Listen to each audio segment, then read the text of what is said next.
ಗುಬ್ಬಿ ತಾಲೂಕಿನ ಚೇಳೂರಿನ ಭಾರತ್ ಪಬ್ಲಿಕ್ ಶಾಲೆಯಲ್ಲಿ ಪ್ರತಿಭಾ ಪುರಸ್ಕಾರ ಪಾಲಕರ ದಿನಾಚರಣೆಯನ್ನ ಆಚರಣೆ ಮಾಡಲಾಯಿತು. ಕಾರ್ಯಕ್ರಮವನ್ನ ತೆವಡಿಹಳ್ಳಿ ಮಠದ ಶ್ರೀ ಗೋಸಲ ಚನ್ನಬಸವೇಶ್ವರ ಸ್ವಾಮೀಜಿ ಉದ್ಘಾಟಿಸಿ ಮಾತನಾಡಿದರು. ಶಾಲೆಯ ಕಾರ್ಯದರ್ಶಿ ನಟರಾಜು ಮಾತನಾಡಿ, ಗ್ರಾಮೀಣ ಭಾಗದಲ್ಲಿ ಗುಣಮಟ್ಟದ ಶಿಕ್ಷಣವನ್ನ ನೀಡುವುದು ನಮ್ಮ ಸಂಸ್ಥೆಯ ಗುರಿಯಾಗಿದೆ ಎಂದು ತಿಳಿಸಿದರು. ಕಾರ್ಯಕ್ರಮದಲ್ಲಿ ಗ್ರಾಮ ಪಂಚಾಯಿತಿ ಯಶೋದಮ್ಮ, ಯತೀಶ್, ಶಾರದಮ್ಮ, ಕಾರ್ತಿಕೇಯನ್ ಸೇರಿದಂತೆ ಪಾಲಕರು, ವಿದ್ಯಾರ್ಥಿಗಳು, ಶಿಕ್ಷಕರು ಭಾಗಿಯಾಗಿದ್ದರು. ನಮ್ಮ ಇಡೀ ದೇಶದಲ್ಲಿ ಯಾವ ಮೂಲೆಯಲ್ಲಾದರೂ ಬಿಟ್ರೆ ಬರ್ತಾರನ್ನಕ್ಕೆ ಇದು ಒಂದೇ ಗ್ಯಾರಂಟಿ.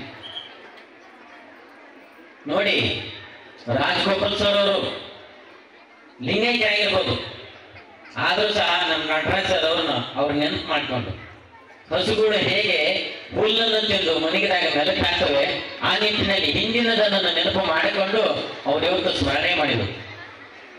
ಸಂಸ್ಕಾರ ಯಾವ ನಿಟ್ಟಿನಲ್ಲಿ ನೋಡಿ, ನಮ್ಮ ಶಿವಕುಮಾರ್ ಅವರು ಆ ನಿಟ್ಟಿನಲ್ಲಿ ಮಕ್ಕಳಿಗೆ ಸಂಸ್ಕಾರ ಕೊಟ್ಟಿದ್ದಾರೆ. ಗುಬ್ಬಿ ಪಟ್ಟಣವನ್ನ ಸ್ವಚ್ಛ ಗುಬ್ಬಿ, ಸುಂದರ ಗುಬ್ಬಿಯನ್ನ ಮಾಡಲು ತಮ್ಮೆಲ್ಲರ ಸಹಕಾರ ಮುಖ್ಯವಾಗಿದೆ.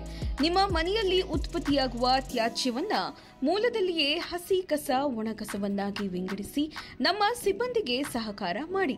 ಹಸಿ ಕಸವನ್ನ ಮನೆಯಲ್ಲಿ ತಾವು ಸಾವಯವ ಗೊಬ್ಬರವನ್ನಾಗಿ ಮಾಡಿ, ನಿಮ್ಮ ಮನೆಯಲ್ಲಿ ಉತ್ಪತ್ತಿಯಾಗುವ ಒಣ ಕಸವನ್ನ ನಮ್ಮ ವಾಹನಕ್ಕೆ ನೀಡಿ ಹಾಗೂ ಎಲ್ಲೆಂದರಲ್ಲಿ ಕಸವನ್ನ ಬಿಸಾಡದೆ ಗುಬ್ಬಿ ಪಟ್ಟಣವನ್ನ ಸ್ವಚ್ಛ ಹಾಗೂ ಸುಂದರ ಗುಬ್ಬಿಯನ್ನಾಗಿ ಮಾಡಲು ಸಹಕಾರ ನೀಡಬೇಕೆಂದು ಗುಬ್ಬಿ ಪಟ್ಟಣ ಪಂಚಾಯಿತಿಯಿಂದ ಕೋರಲಾಗಿದೆ.